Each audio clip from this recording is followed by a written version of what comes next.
पांच दोस्त जो एक छोटे से टाउन में फेस्टिवल एंजॉय करने आते हैं और उनके ऊपर हमला हो जाता है तीन इंसान खाने वाले नरभक्षियों का।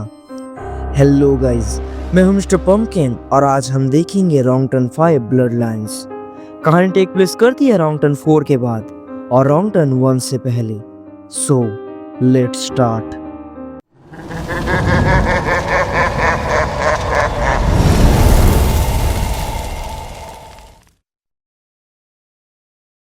पहले बताया जाता है वेस्ट वर्जीनिया में 1814 में एक टाउन एस्टेब्लिश हुआ था, टाउन फेयर लेक। बट 1817 आते आते उस टाउन के सारे लोग गायब हो जाते हैं। किसी को नहीं पता कि वो लोग कहाँ गए।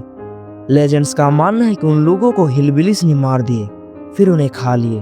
हम पांच दोस्तों को देख पाते हैं, बिली, क्रूज, गस, लीटा और जूलियन, जो फेयर लेक जाने वाले थे क्योंकि हर साल फेयर लेक में हैलोवीन के वक्त एक म्यूजिक फेस्टिवल होता है जहाँ पर लोग उन्हीं हिलबिलिस के कॉस्ट्यूम पहन के घूमते हैं।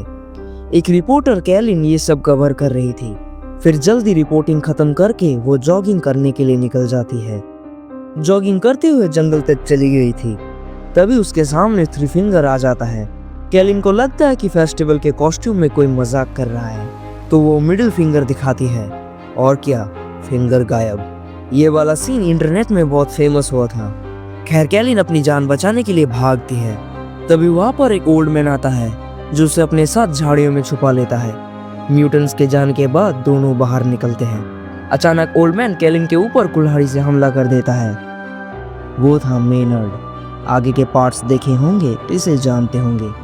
वो रिपोर्टर का एक हाथ काट देता है और ये इंट्रो बहुत ही जबरदस्त था। बॉडी बहुत ही भारी थी, इसलिए मेनर्ड हाथ मांगता है। तब सॉटूथ उसे वही कटा हुआ हाथ देने जाता है। कॉमेडी।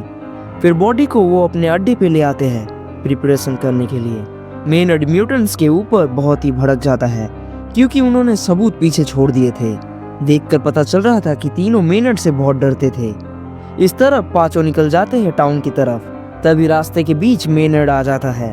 बिली उसको बचाने के चक्कर में गाड़ी जाकर ठोक देता है एक पेड़ से। फिर बिली, जूलियन और गस उसे देखने जाते हैं। अचानक मेनर्ड उसके ऊपर हमला कर देता है और इस तरफ झाड़ियों में तीनों घात लगा कर बैठे थे। तभी वापस शेरिफ कार्टर और डेप्यूटी आ जाते हैं और सभी को अरेस्ट करके ले जाते हैं। गाड़ी टो करके ले जाना पड़ेगा, इसीलिए डेप्यूटी वहीं पर ही रुकता है। तभी झाड़ियों से म्यूटेंट्स उसके ऊपर हमला कर देते हैं। पहले दो तीर आकर डेप्यूटी के पैर में लगता है, फिर सॉटूथ उसका एक कान काट कर खाता है एंड देन सर में चाकू घुसाकर खेल खत्म। दूसरी तरफ शेरिफ ने सभी को लॉकर्स में डाल दिया था और मेनर्ड वही घिसा पीटा डायलॉग देता है कि तुम लोग नहीं बच पाओगे, my boys are coming, etcetera etcetera. बिली रिस्पॉन्सिबिलिटी लेने के लिए तैयार हो जाता है, इसीलिए शेरिफ बाकियों को छोड़ देती है और वो लोग जाकर एक मोटल में रुकते हैं। इस तरफ म्यूटेंट ब्रदर्स ने अपना काम करना शुरू कर दिया था। पहले वो टेलीफोन टावर को गिराते हैं, फिर टाउन के पावर स्टेशन में जाते हैं और वहाँ के गार्ड को पकड़ के बुरी तरीके से इलेक्ट्रिसिटी में झुलसा देते हैं। इससे टाउन में लाइट चली जाती है। स्टेशन में एक और प्रिजनर था, मॉस, जो शेरिफ को बैकअप लाने का सुझाव देता है। शेरिफ डेप्यूटी बिग्स को कॉल लगाती है, मगर डेप्यूटी कहीं और ही व्यस्त था। क्रूज को बिली की फिक्र हो रही थी, इसलिए वो बिली को देखने जाता है।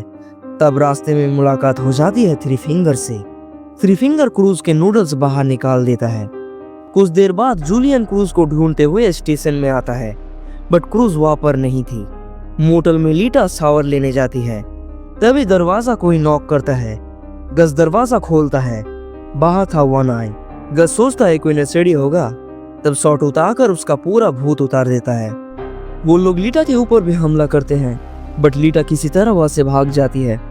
कार्टर का हस्बैंड स्टेशन में आता है कुछ मोमबत्ती और सैंडविच लेकर, और वो देकर वहां से चला जाता है। यह म्यूटेंट्स ने गस के एक हिस्से को पेड़ से बांधते हैं और दूसरे हिस्से को ट्रक से। जब इससे भी कोई फायदा नहीं होता तब वो लोग गस के पैर को हथौड़े से तोड़ देते हैं, फिर उसे लाकर फेंक देते हैं शेरिफ स्टेशन के सामने। शेरिफ उसे बचाने आती है, तब म्यूटेंट्स गस को ट्रक से पीस कर चले जाते हैं। अब सिचुएशन सीरियस हो गया था। शेरिफ मॉस, बिली और जूलियन को एक एक शॉटगन देती है। लीटा भागते हुए स्टेशन में आ जाती है। बिली और जूलियन क्रूज को ढूंढने बाहर जाते हैं। उन्हें क्रूज भी मिल जाती है, मगर मरी हुई। तभी उन्हें थ्री फिंगर दिखाई देता है। वो लोग उसके पीछे भागते हैं। बट थ्री फिंगर ने पहले ही फील्डिंग सेट कर दी थी। वो बिली और जूलियन को पकड़ लेते हैं। जब दोनों की आँख खुलती है वो दोनों फुटबॉल ग्राउंड में थे। बिली का पूरा शरीर जमीन में गड़ा हुआ था और जूलियन गोल पोस्ट के साथ चेन में बंधा हुआ था। तभी थ्री फिंगर सामने से आता है विथ स्नो ब्लोअर। जूलियन बिली को खोद के निकालने की कोशिश करता है। तब तक स्नो ब्लोअर बिली के बहुत करीब आ गया था। जूलियन हट जाता है। तब थ्री फिंगर सोचता है चलो पीछे से मारते हैं, ज्यादा डर लगेगा। फिर पीछे से थ्री फिंगर बिली के सर को उड़ा देता है। जूलियन चेन से बंधा हुआ था तो उसे भी थ्री फिंगर रौंद देता है। जब वो दोनों नहीं लौटते तब सरी मॉस को उन्हें ढूंढने भेजती है। मॉस भी उनके जाल में फंस जाता है और पकड़ा जाता है। फिर म्यूटेंट्स मॉस को एक ड्रम में डालते हैं और ड्रम को आग में। कार्टर को मॉस की चिल्लाने की आवाज सुनाई देती है। आवाज सामने वाले बिल्डिंग से आ रहा था। तभी वहां पर एक ब्लास्ट होता है और मॉस भी खत्म। शेरिफ स्टेशन में मेनर्ड लीटा को अपने चिकनी चुपड़ी बातों में फंसाकर लॉकर खुलवा देता है। लॉकर से निकलते ही पहले वो लीटा की दोनों आंखें फोड़ देता है। खैर सही वक्त में शेरिफ आ जाती है और मेनर्ड को फिर से लॉकर में बंद कर देती है। शेरिफ फिर से बाहर देखने जाती है। वो देखती है उसका हस्बैंड गाड़ी के अंदर लॉक था और उसका मुंह टेप से बंद था। ये एक ट्रैप था। शेरिफ समझ नहीं पाती और दरवाजा को खोल देती है और उसके सामने उसका हस्बैंड मारा जाता है। तभी थ्री फिंगर ट्रक लेकर आ जाता है और दोनों के फाइट में थ्री फिंगर शेरिफ को नॉकआउट कर देता है। मेनर्ड लीटा को धमकी दे रहा था। लीटा को कुछ भी नहीं दिख रहा था। फिर भी वो डर के स्टेशन से बाहर चली जाती है। कुछ देर बाद म्यूटेंट शेरिफ को स्टेशन में ले आते हैं। मेनर्ड ने शेरिफ को उसी लॉकर में बंद कर दिया था जिसमें वो कैद था। मेनर्ड कहता है वो पूरे स्टेशन में आग लगा देगा जिसके साथ शेरिफ भी जिंदा जल जाएगी। मगर मेनर्ड निकला दयालु बंदा। वो शेरिफ को एक और ऑप्शन देता है। उसने शेरिफ के हिल के साथ वायर से एक शॉटगन को अटैच कर दिया था।